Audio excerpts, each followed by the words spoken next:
Uma época em que craques inesquecíveis desfilavam o seu talento pelo alto da glória. Campanhas memoráveis. 8 títulos em 10 anos. Mais o Torneio do Povo. A década de ouro do Curitiba. E você? Conhece as glórias e histórias vividas pelo Curitiba nos anos 70? Então, fica aqui porque hoje o assunto é o Curitiba nos anos 70.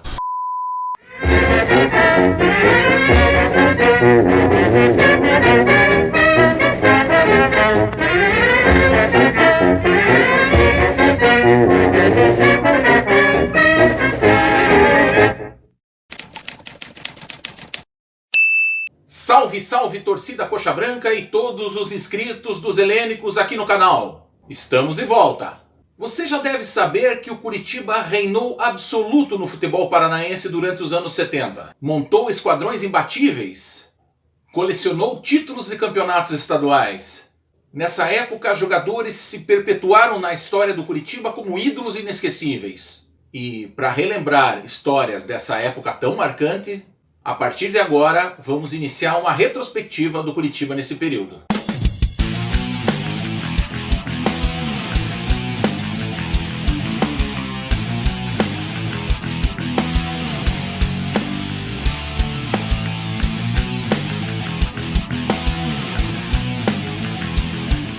O Curitiba inicia o ano de 1970 com o objetivo de conquistar o tricampeonato paranaense. Fato inédito para sua história. Para isso, a diretoria alviverde contrata o treinador argentino Filpo Núñez. Dom Filpo, como era chamado, teve passagens importantes no futebol brasileiro. Ele havia treinado com sucesso a academia do Palmeiras nos anos 60. Sua chegada trazia muita expectativa para uma temporada de sucesso no Coxa. A baixa no elenco nesse começo de ano foi o meia Kozilek. Após realizar boas temporadas pelo Curitiba, ele desperta o interesse do Vasco. E é contratado pela equipe carioca. Também, no início do ano, o Curitiba inicia uma negociação com o Santos Futebol Clube. Vende o goleiro Joel Mendes para a equipe santista. Recebe 250 mil cruzeiros pela negociação, mais os jogadores Hermes, Werneck e Oberdan. Esse último cria da base curitibano, que então retorna ao alto da glória. Quem chega para jogar no Curitiba nesse início de ano também é o volante Hidalgo, vindo do 15 de novembro de Piracicaba. E em pouco tempo ele fica conhecido como o Capitão Hidalgo. O ponta Reinaldinho chega do Fluminense para reforçar o ataque. E assim o Curitiba fica bem montado para iniciar a temporada. E o Curitiba inicia muito bem o Campeonato Paranaense de 1970. Vai liderando toda a primeira fase do torneio. Porém, no dia 12 de abril, num jogo entre Curitiba e Água Verde, ocorre o acidente de Krieger. Aos 8 minutos de jogo, o Flecha Loura recebe um lançamento. Toca por cobertura por cima do goleiro Leopoldo. Krieger faz o gol, mas não tem tempo de ver a bola entrar. Porque na hora, no toque da bola, recebe um violento golpe do goleiro adversário. Sentindo fortes dores abdominais, Krieger é levado com urgência ao Hospital Cajuru. O ídolo alviverde fica entre a vida e a morte. Mas, para a alegria de todos, aos poucos Krieger vai tendo sua recuperação. Para suprir a falta do Flecha, o Curitiba contrata o meia Leocádio. E o Coxa termina a fase de classificação do Campeonato Paranaense de 70 na primeira posição. E vai para a fase decisiva na condição de favorito para conquistar o tricampeonato. No início da fase decisiva ocorrem alguns tropeços. Então o presidente Neves decide que é hora de fazer uma mudança no comando técnico. Dispensa o técnico Filpo Núñez e para o seu lugar contrata o ex-zagueiro Mauro Ramos de Oliveira, capitão da seleção brasileira no bicampeonato em 1962. Mauro estava iniciando a sua carreira como treinador. E a sugestão para contratá-lo veio do zagueiro Oberdan, que havia jogado com Mauro nos tempos de Santos. Na estreia de Mauro, o Curitiba vence o Atletiba na Baixada, 1-0, gol de Leocádio. Assim, assume a liderança. Na sequência, o Curitiba vai a Paranaguá para enfrentar o Seleto. Nesse dia, um absurdo, chovia tanto em Paranaguá que não havia setor no gramado onde a bola rolasse. Os dirigentes alviverdes tentam adiar a partida, mas o juiz Valdemar Nader, orientado pela federação, não aceita e diz que o jogo tem que acontecer. O Seleto consegue abrir o marcador nos minutos iniciais do jogo. Depois disso, não há mais condição de se praticar futebol. O Coxa perde o jogo e perde a liderança nessa rodada. Faltando 3 rodadas para o campeonato acabar, o clássico Atletiba pode definir o futuro campeão. Outra rodada debaixo de muita chuva. Jogo difícil, truncado, com muita marcação. No último minuto de jogo, Leocádio marca o gol que poderia dar vitória para o Curitiba. Mas a arbitragem anula, assinalando impedimento. E o Atletiba termina mesmo 0-0. Na rodada decisiva, o Curitiba precisa vencer o Maringá no Alto da Glória e torcer por um tropeço do Atlético lá na cidade de Paranaguá contra o Seleto. O Curitiba ia fazendo a sua parte, vencendo o Maringá por 2-0 com tranquilidade, mas ainda no primeiro tempo os jogadores do Clube do Norte armam uma confusão. 2 jogadores deles são expulsos.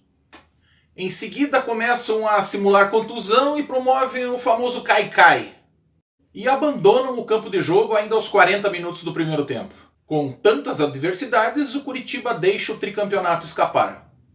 Após esse campeonato paranaense, o Curitiba viaja à Europa para a realização de partidas amistosas internacionais. Para o ano de 1971, o Curitiba reforça o time. Contrata o zagueiro Pescuma, vindo do União Bandeirante, mas a principal contratação dessa temporada é o atacante Zé Roberto. Apesar dos atleticanos realizarem uma vaquinha para tentar contratar o jogador, mas o craque acaba vindo mesmo para o Alto da Glória. Ele chega por empréstimo do São Paulo e vai defender as cores alviverdes nas disputas do Campeonato Paranaense de 1971. No início dessa temporada, o Curitiba realiza um amistoso internacional no Alto da Glória. Recebe a seleção francesa e o Coxa consegue uma grande vitória, bate os franceses por 2-0, gols do lateral Hermes e do ponta Peixinho. E ainda no início do Campeonato Paranaense, o Curitiba resolve mudar o comando técnico.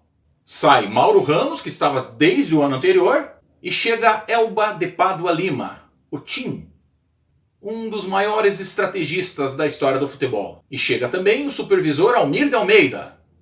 A imprensa destaca que nesse momento o Curitiba passa a ter no seu comando técnico uma dupla de seleção brasileira. Na fase final do Paranaense de 71, quando a coisa é pra valer, Curitiba e União Bandeirante, da dupla Paquito e Tião Abatiá, disputam ponto a ponto o título de campeão. Em 6 de junho, o Curitiba vence a Pontagrossense no estádio Germano Krieger por 1-0, gol de Krieger aos 45 do segundo tempo. Com essa vitória, o Coxa assume a ponta da classificação nessa fase decisiva. E jogo a jogo, o Curitiba vai passando por cima dos seus adversários e se mantendo na ponta da classificação. Na penúltima rodada, o Curitiba tem a chance de se sagrar campeão com antecedência. O jogo é em Bandeirantes contra a União, vice-líder do campeonato. Um empate basta para o Curitiba comemorar o título paranaense de 1971. O Coxa abre o placar ainda no primeiro tempo, cruzamento de Reinaldinho e gol de cabeça de Zé Roberto.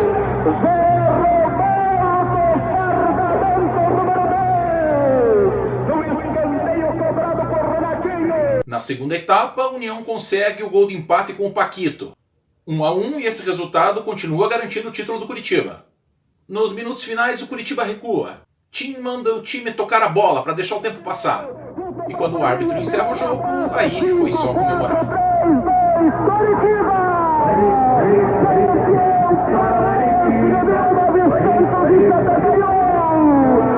Após o título de campeão paranaense, o Curitiba se prepara para estrear no Campeonato Brasileiro. E alguns jogadores chegam para reforçar o time do Coxa. O meia Negreiros chega por empréstimo do Santos. Além dele, o Curitiba contrata do União Bandeirantes os atacantes Paquito e Tião Abatiá. No Curitiba, eles chegam para formar a famosa dupla caipira.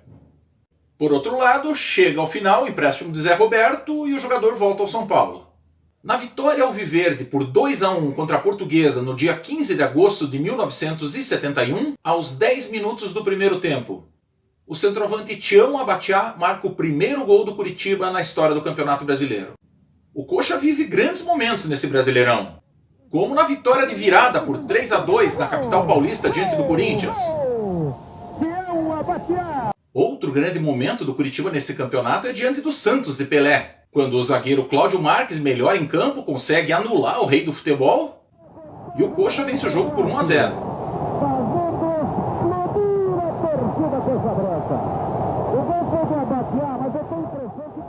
No jogo contra o Atlético Mineiro, no Alto da Glória, acontece a jogada mais famosa do ano, talvez uma das mais comentadas da história.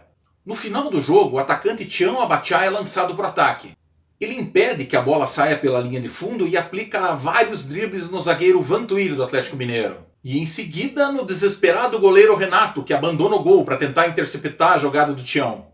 Sem ângulo para fazer o gol e com os adversários no chão, Tião cruza para Leocádio, que com o gol vazio cabeceia para fora. Em seguida o árbitro apita o fim do jogo e todos correm para cumprimentar o Tião pela belíssima jogada.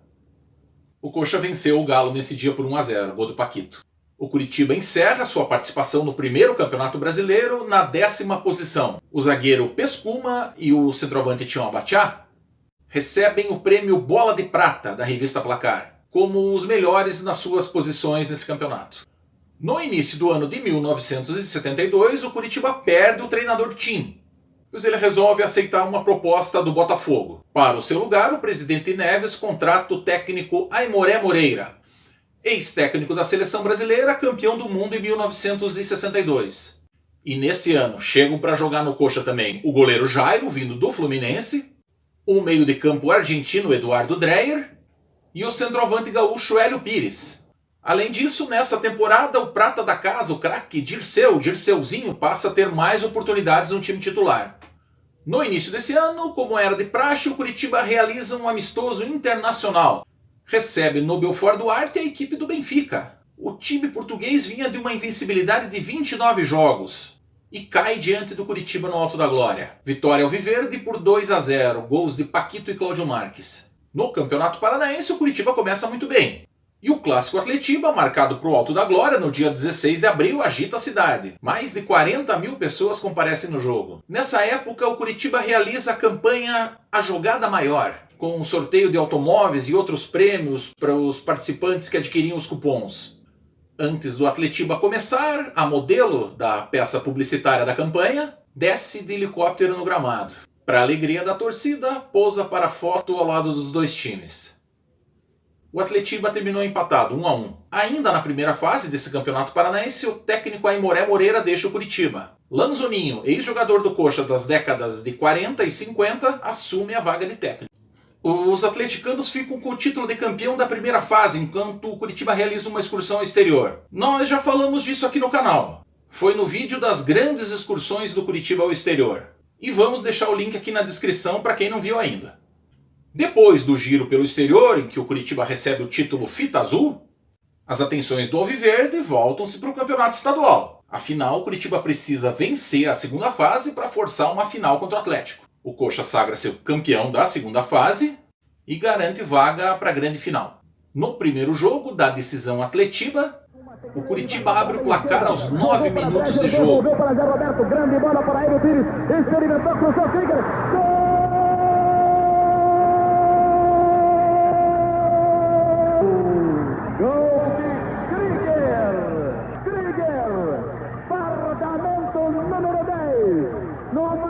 Krieger, vitória alviverde por 1-0. Para o segundo jogo, o Coxa tem a vantagem do empate para se sagrar bicampeão paranaense. O Atletiba decisivo vai se encaminhando para um placar de 0-0. Nos minutos finais, os atleticanos têm a grande chance de marcar o gol e vencer o jogo.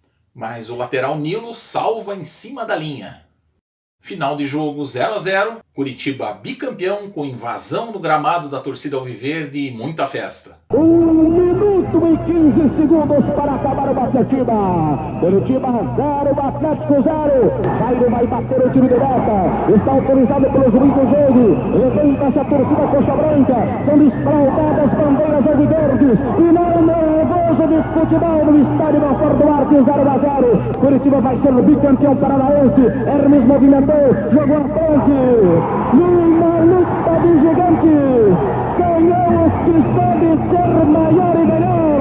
Curitiba, bicampeão paranaense no futebol. Curitiba, meu esquadrão, sempre presente no meu coração. Vencer é o seu lema, trabalhar é tradição. Salve, salve Curitiba, eterno campeão. Curitiba. Após o Paranaense, o Curitiba se prepara para o Brasileiro. E Zé Roberto retorna ao Curitiba. E agora para ficar, pois o craque tem seu passe comprado pela diretoria alviverde. Com o Zé Roberto no time, o Curitiba realiza uma grande campanha no Campeonato Brasileiro.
final do campeonato, o Curitiba precisa de uma vitória diante do Palmeiras no Parque Antártica para conseguir ir à semifinal desse campeonato brasileiro.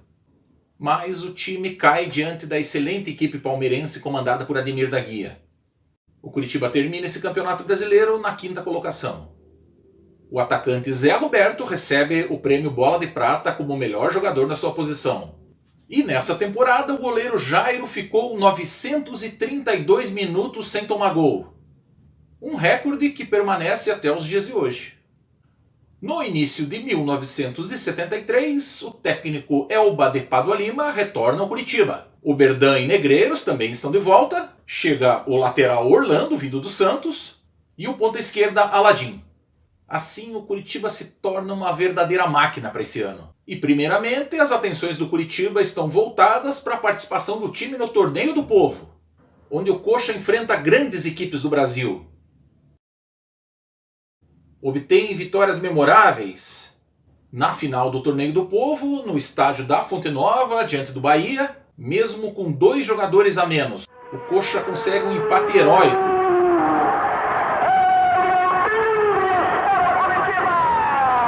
O título do Torneio do Povo. Nós já fizemos também um programa especial sobre a conquista do Torneio do Povo. E vamos deixar o link aqui na descrição também para quem não assistiu ainda. Após a conquista do título do Torneio do Povo, o Curitiba passa a se concentrar exclusivamente no Campeonato Paranaense de 1973.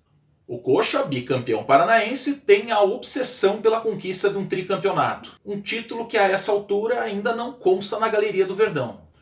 O Alviverde já tinha tentado conquistar um tricampeonato em outras 6 oportunidades, mas sem obter sucesso.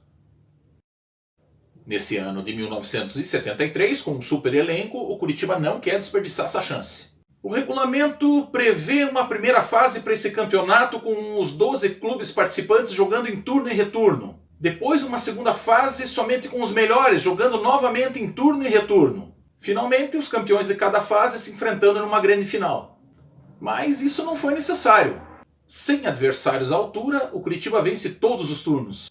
E, por consequência, conquista o campeonato com antecedência. O jogo que garante o tri acontece na cidade de Bandeirantes, diante do perigoso União.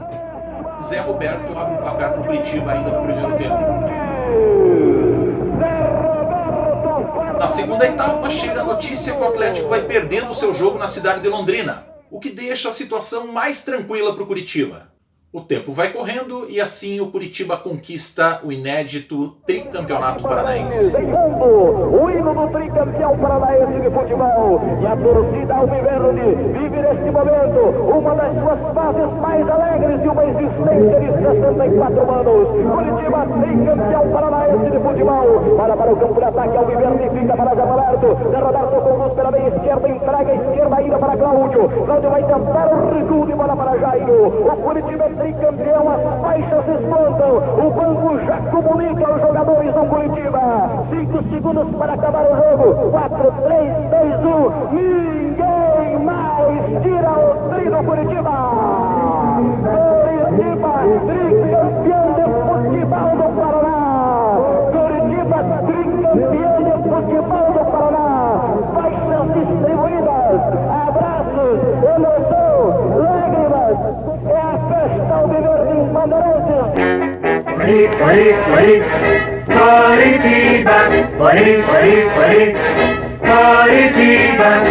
A torcida Coxa Branca recepciona os tricampeões na chegada da cidade com uma grande carreata. Após a conquista do tri estadual, a diretoria reforça o Curitiba mais ainda e busca no futebol gaúcho uma contratação de peso. O meia Braulio do Internacional chega para reforçar o time alviverde. O Campeonato Brasileiro de 1973 ele tem uma primeira fase bastante extensa. O Curitiba realiza 28 partidas. Viaja por todo o país, obtém 14 vitórias. E termina essa fase de classificação em 10º lugar entre os 40 participantes. Esse campeonato só foi terminar no início do ano de 1974. Na reta final, o Coxa brigou muito por uma das vagas para a semifinal, mas mais uma vez bateu na trave. O Coxa encerra o Brasileirão de 1973 na 8ª colocação. No ano de 1974 acontece uma inversão no calendário. É jogado primeiro o Campeonato Brasileiro e o Campeonato Estadual fica então para o segundo semestre. Para dirigir o Coxa no Brasileirão de 1974 é contratado o treinador Justric, linha dura, com comportamento explosivo. Exige a presença dos jogadores nos treinos às 7 da manhã e não tolera atrasos. A passagem do polêmico treinador pelo Curitiba foi marcada pela irregularidade. Em um empate dentro de casa contra o modesto Olaria do Rio de Janeiro, põe fim na passagem de Justric pelo Alto da Glória. E para o lugar de treinador, a diretoria convoca o capitão Hidalgo. Ele se recuperava de um problema de contusão, uma distensão muscular, e assume o comando técnico do Curitiba. O Coxa vinha de uma sequência ruim de resultado, correndo o risco de ser eliminado ainda na primeira fase do Campeonato Brasileiro. Sob o comando de Hidalgo, o time melhora e passa a colher boas vitórias. Após o Brasileiro, vem o Campeonato Paranaense e o Curitiba quer ganhar o tetracampeonato. O treinador argentino Armando Reganeschi chega para comandar o Coxa. E o Hidalgo volta para a condição de jogador e capitão do time. Mais uma vez o Curitiba sobra nesse Campeonato Paranaense. Vence os 2 turnos da primeira fase, vence também o turno final e garante o título de tetracampeão na partida disputada em 11 de dezembro contra o Pinheiros, no Alto da Glória. 1-0, gol do ponta-direita Antoninho.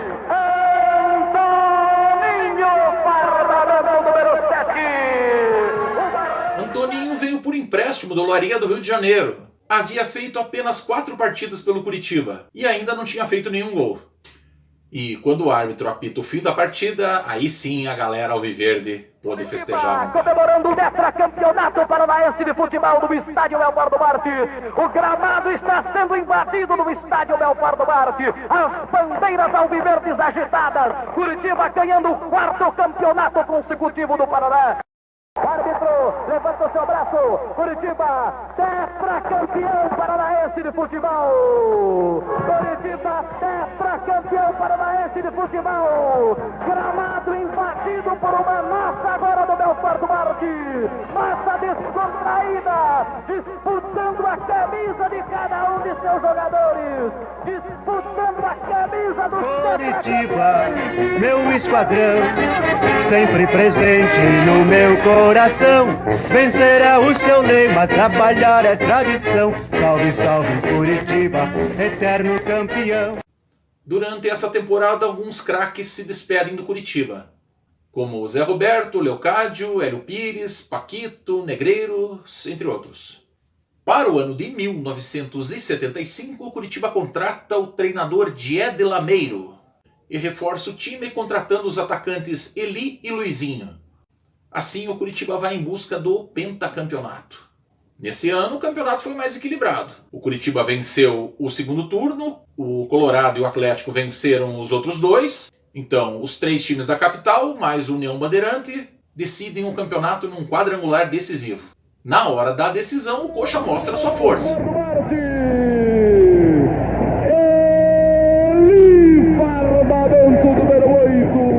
Com um empate de 0-0 contra o Colorado, com grande atuação do goleiro Jairo, o Curitiba vence o quadrangular decisivo e fatura o título de pentacampeão paranaense. Os corações estão batendo mais forte, placar de 0-0, Colorado e Curitiba.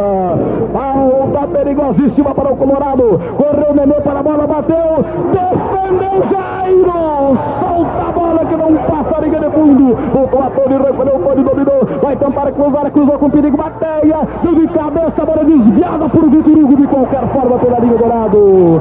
45 minutos. Everaldo bateu, arremessou de mão. Recua a bola para Negri. Curitiba, pentacampeão paranaense. Ninguém mais tira do placar do Leopoldo Marte.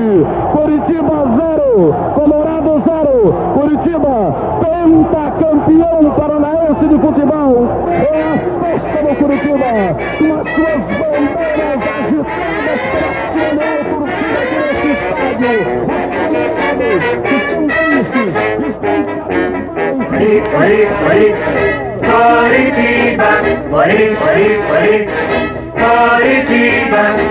Curitiba, meu esquadrão, sempre presente no meu coração. Vencer é o seu lema, trabalhar é tradição. Salve, salve Curitiba, eterno campeão. Após a conquista do campeonato, o técnico Diede deixa o Curitiba. O presidente Evangelino Neves contrata o treinador Paulinho de Almeida para o seu lugar.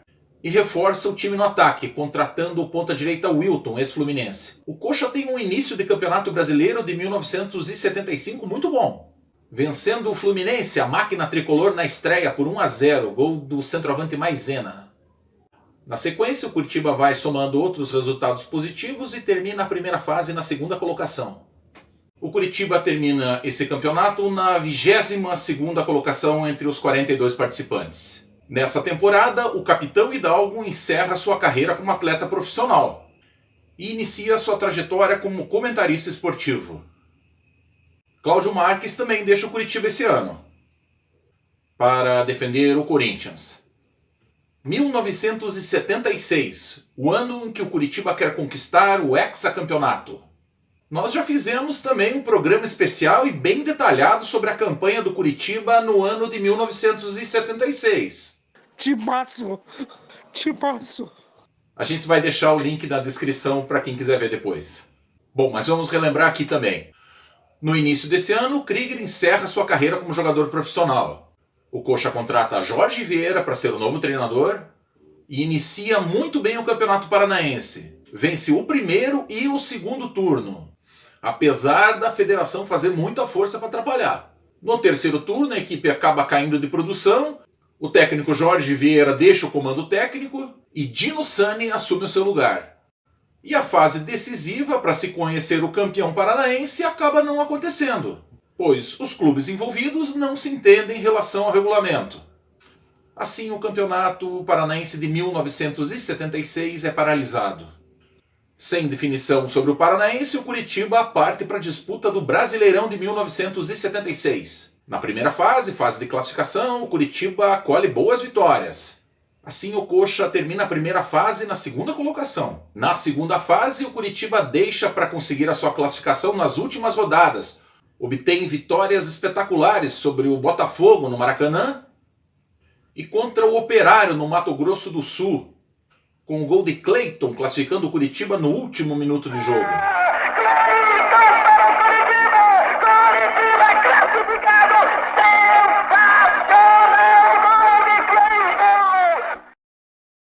Na terceira fase, o Curitiba vence os favoritos Internacional por 1-0, gol de Eli.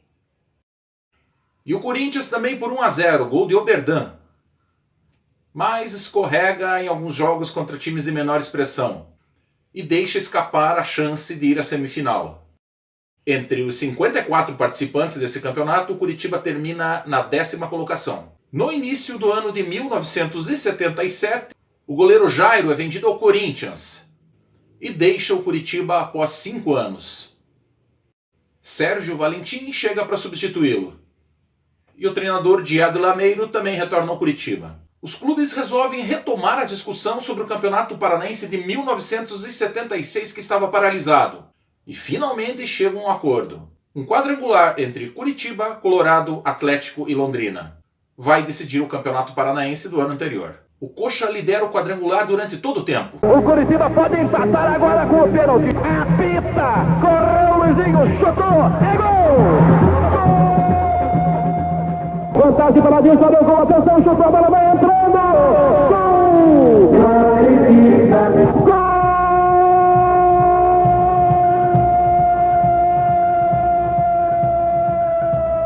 Costa sozinho, foi para a grande área, Dilson penetrou, vai bater, bateu, é gol! Gol!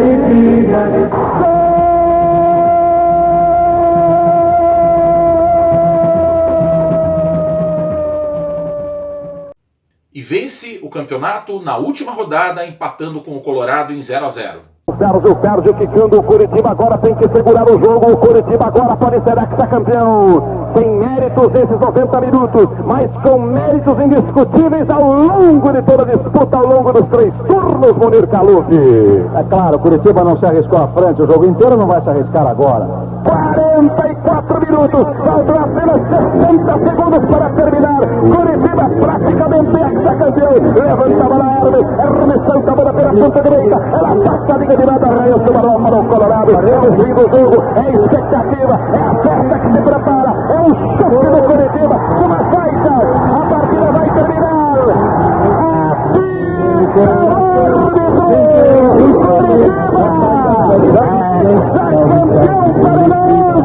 Eterno campeão, Cori, Cori, Cori, Coritiba, Cori, Cori, Cori, Coritiba. Suas cores, verde e branca, no mastro da vitória hão de sempre tremular. A uma voz vamos todos cantar, vencer é o seu lema, trabalhar é tradição. Salve, salve Curitiba, eterno campeão. Após a conquista do hexacampeonato, a dupla de atacantes Eli e Luizinho deixam Curitiba. Assim, os atacantes Washington e Adilson vão ganhar mais espaço. Uma semana após a conquista do hexa, e é dada a largada para a disputa do Campeonato Paranaense de 1977. O Curitiba vai passando nas primeiras colocações em todas as fases. Turno, retorno, octogonal, e assim chega a mais uma decisão de Campeonato Paranaense. Do outro lado, o Grêmio de Maringá, que fez uma primeira fase muito ruim, vai disputando repescagens e atalhos previstos no regulamento. E chega também à final para disputar o título com o Coxa. Na primeira partida, jogando em Maringá, o Curitiba perde lá por 1-0. Portanto, na partida de volta, no Couto, o Coxa precisa vencer o time do Norte para forçar uma terceira partida. Sai na frente do placar com um gol de Washington aos 11 minutos do primeiro tempo. Mas toma o gol de empate em seguida. 1-1 é o placar final da partida, resultado que dá o título de campeão ao Grêmio Maringá. E assim é quebrada a sequência de títulos obtidos pelo Curitiba nessa década. Após a perda do título, Diego Lameiro deixa o comando técnico do Curitiba. Parece que a perda do heptacampeonato paranaense tira o ânimo da equipe para a disputa do Brasileiro. O Curitiba faz apenas 13 jogos, vence apenas 2 partidas e deixa a competição ainda na primeira fase. Washington, gol! Washington! Em 1978 é jogado no primeiro semestre o Campeonato Brasileiro. E o Coxa contrata o gaúcho Francisco da Silva Neto, o Chiquinho, para ser o seu novo treinador. Nesse ano, Aladim acaba deixando o Curitiba, ele vai por empréstimo para o Atlético. E o Coxa contrata a peso de ouro o craque uruguaio Pedro Rocha, que estava no São Paulo. Quem chega também para reforçar o meio de campo é o volante Almir, que veio do futebol catarinense. E o zagueiro Cláudio Marques retorna ao Curitiba nessa temporada. O Campeonato Brasileiro de 1978 contou com a participação de 74 times. Na primeira fase, regionalizada, o Curitiba ficou no grupo A, ao lado de outras equipes da região sul. Chutou, o goleiro Jair largou a bola. Liminha sozinho marcou o segundo do Curitiba. Com boa campanha, o Curitiba termina a primeira fase na terceira colocação. Na segunda fase, o Curitiba tem algumas dificuldades no início, mas se recupera e acaba se classificando.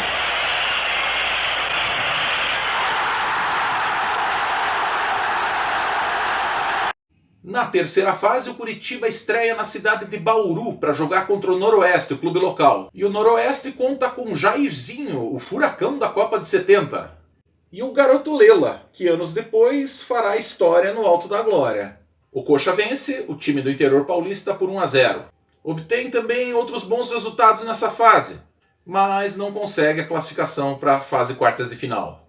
Entre os 74 participantes, o Curitiba termina na 18ª colocação. O zagueiro Deodoro recebe a bola de prata da revista Placar como o melhor na sua posição. Passado o Campeonato Brasileiro, o Coxa só pensa em conquistar novamente o Campeonato Paranaense. Para isso, reforça o time, contratando o experiente goleiro Manga e o meia Luiz Freire.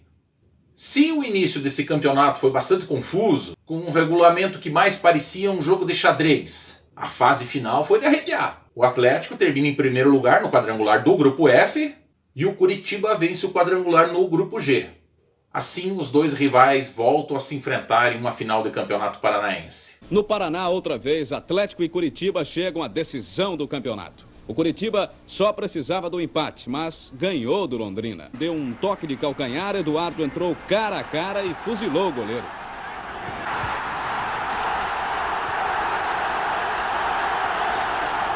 A semana da decisão é agitada. O supervisor Hélio Alves, que nesse ano trabalha no Clube da Baixada, provoca o presidente Evangelino.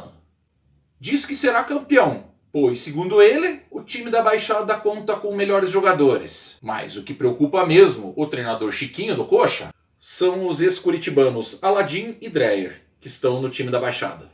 No primeiro jogo da decisão, no dia 10 de dezembro, domingo à tarde, público pagante de 46.217 torcedores. Mas os atacantes dos dois times ficam devendo. O Atlético teve melhor no primeiro tempo, Manga fez grandes defesas. No segundo tempo, o Coxa equilibrou o jogo. E a primeira partida da decisão termina 0-0. Esportiva Paranaense, abarrotado no estádio Antônio Couto Pereira, com uma plateia realmente espetacular, para presenciar o primeiro jogo decisivo do Campeonato Paranaense de 1978. Segunda pela equipe do Atlético Paranaense, caminhou pela esquerda, foi derrubado pelo jogador Reginaldo, é falta, marca o árbitro. Recolheu o Reginaldo, adianta a bola para Norival, lá vai Norival para a equipe do Curitiba, tentou jogar, jogou mal, cortou Dionísio da finta, lá vai bem Dionísio, limpando a jogada, arrancando aplausos da torcida atleticana, vai Dionísio sozinho, sofre falta, tentou bater, bateu, bolão para Paulinho, Paulinho experimentou, chutou,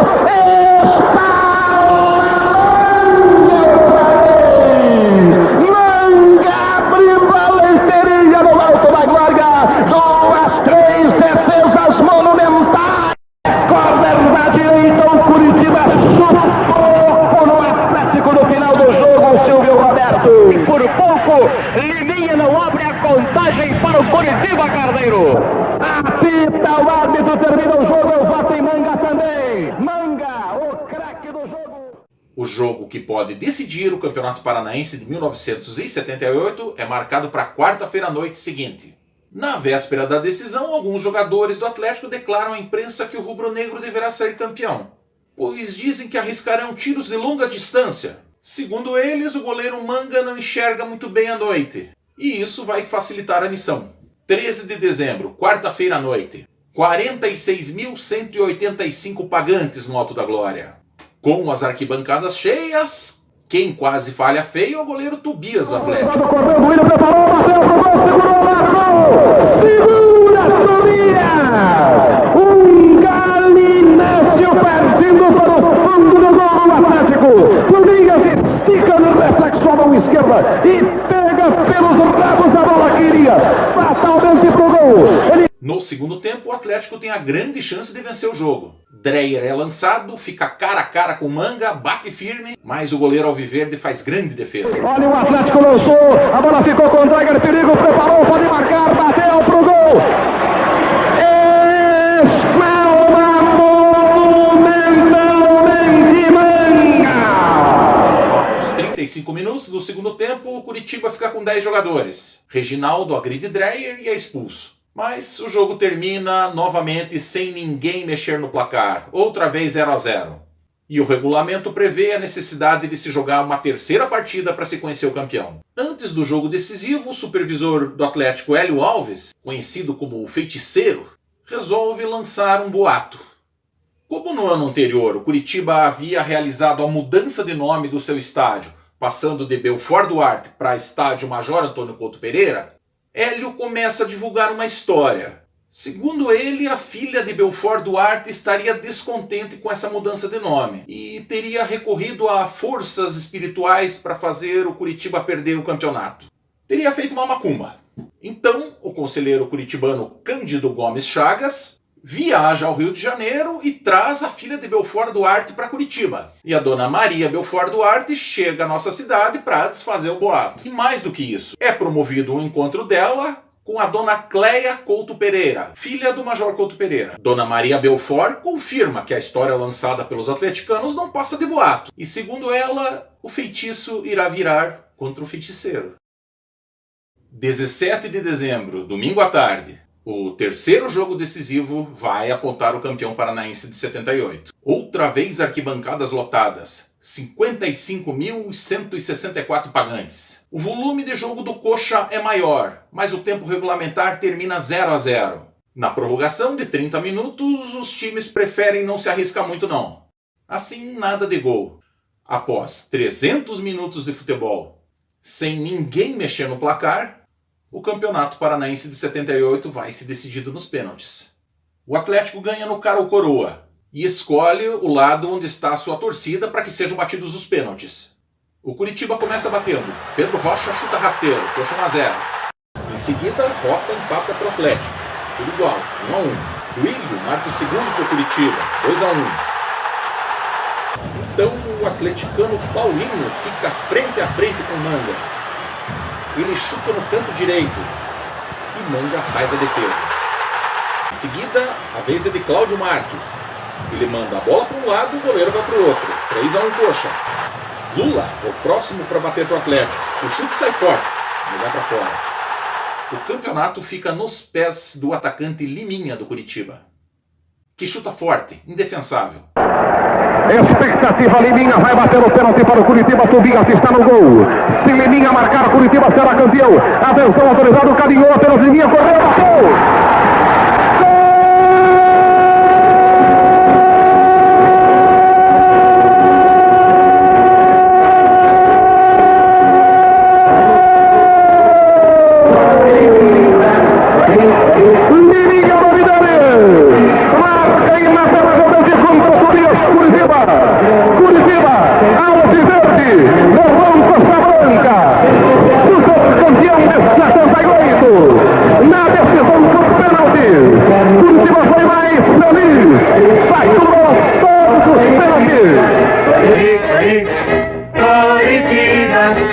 Suas cores, verde e branca, no mastro da vitória hão de sempre tremular.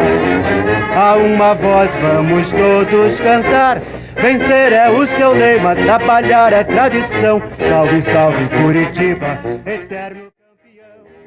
O título de campeão estadual volta para o Alto da Glória. No ano de 1979, o técnico Chiquinho permanece no Curitiba para tentar o bicampeonato paranaense.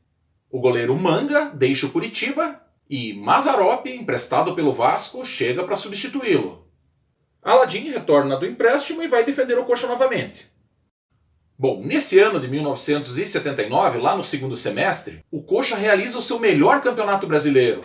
E a gente já falou sobre essa grande campanha aqui no canal. Esse Brasileirão teve um número recorde de participantes, 94 times no total. Em todas as fases, o Curitiba demonstra bom desempenho e consegue chegar à semifinal do Campeonato Brasileiro. O adversário é o Vasco. Um empate 1-1 no Couto Pereira e uma derrota por 2-1 no Maracanã, o Coxa não consegue chegar na final e termina esse Campeonato Brasileiro na terceira colocação. Para quem não viu ainda e para quem quiser ver de novo, a gente vai deixar na descrição o vídeo em que analisamos com detalhes a grande campanha do Coxa no Brasileiro de 79. Mas antes, no primeiro semestre, nós tivemos Campeonato Paranaense. E o time dirigido por Chiquinho deixa a desejar no primeiro turno. E a diretoria alviverde muda o comando técnico. Enio Andrade chega para recuperar o Curitiba. E Enio pede a contratação do Meia Freitas, do Juventude de Caxias. O alviverde, então, melhora o seu desempenho e classifica para o quadrangular decisivo. Vai buscar o bicampeonato paranaense. A fase decisiva é disputada ponto a ponto entre Curitiba e Colorado. Na última rodada, os dois estão empatados, e quem vencer o clássico fica com o título de campeão. Couto lotado, 53.571 pagantes. O jogo começa nervoso. Aos 17 minutos do primeiro tempo, o ponta esquerda Santos do Curitiba faz falta em Ari, do Colorado. O árbitro Dulcídio Vanderlei adverte o jogador do Coxa: não faça isso de novo, rapaz, que eu te expulso. Em seguida, Santos teria xingado o árbitro, que mostra o cartão vermelho para o nosso jogador, deixando o Curitiba com 10 em campo. Mesmo com 1 a menos, o Coxa vai para cima. Aos 30 minutos, Aladim bate escanteio, confusão na área, e a bola sobra para Duílio marcar o gol do Coxa. 1-0. No segundo tempo, logo aos 6 minutos, o Coxa amplia. Aladim faz grande jogada pela esquerda. A bola sobra limpa para Luiz Freire emendar para as redes. Coxa 2-0. Vitória Coxa Branca com apenas 10 jogadores em campo. Mais uma vez, comprovando a mística da alma guerreira. Minutos 30 segundos, 1:30, além do prazo regulamentar, dava tempo para mais nada, apita o árbitro.